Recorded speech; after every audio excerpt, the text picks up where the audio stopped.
Lucky Bhaskar, scam 1992 ഇതുപോലെ ഓഹരി വിപണിയുമായി ബന്ധപ്പെട്ട സിനിമകളും സീരീസുകളും ഇഷ്ടപ്പെടുന്നവർ തീർച്ചയായും കണ്ടിരിക്കേണ്ട ഒരു സിനിമ. മാർട്ടിൻ സ്കോർസേസി ഡികാപ്രിയോയെ അഴിഞ്ഞാടാൻ വിട്ട ഒരു സിനിമ.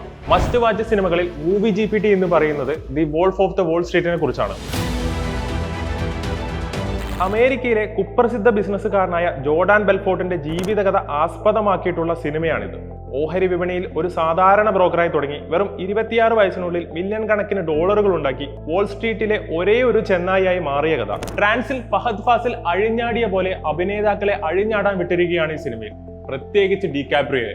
തന്റെ 71ാമത്തെ വയസ്സിലാണ് മാർട്ടിൻ സ്കോർസേസി ഈ ചിത്രം എടുക്കുന്നത്. മാർട്ടിനും ഡികാപ്രിയോയും ഒരുമിച്ച് വർക്ക് ചെയ്ത 5ാമത്തെ ചിത്രമാണിത്. ജോർഡാൻ ബെൽഫോർട്ടിന്റെ അരാജകത്വം നിറഞ്ഞ ജീവിതം പടത്തിൽ വ്യക്തമായി കാണിക്കുന്നുണ്ട്. അസഭ്യം പറച്ചൽ, നഗ്നത, ലൈംഗികത, ലഹരി ഉപയോഗം ഇവയൊക്കെ സിനിമയിൽ കൈയും കണക്കുമില്ലാതെയാണ് എടുത്തു വെച്ചിട്ടുള്ളത്. ഏറ്റവും കൂടുതൽ തെറി ഉപയോഗിച്ചതിന് ഈ സിനിമയ്ക്ക് ഗിന്നസ് റെക്കോർഡും കിട്ടിയിട്ടുണ്ട്. എഫ് വേർഡ് 500-ലധികം തവണയാണ് പടത്തിൽ ഉപയോഗിച്ചിട്ടുള്ളത്. പടം ഇതുവരെ കാണാത്തവർ ശ്രദ്ധിക്കുക, പടം 18+ കാറ്റഗറിയിൽ പെടുന്ന സിനിമയാണ്. ഇതുപോലത്തെ മറ്റു സിനിമയുണ്ടെങ്കിൽ നിങ്ങൾക്ക് സജസ്റ്റ് ചെയ്യാം. സിനിമ ഇതുവരെ കണ്ടില്ലെങ്കിൽ കണ്ടു നോക്കുക, അഭിപ്രായം പറയുക.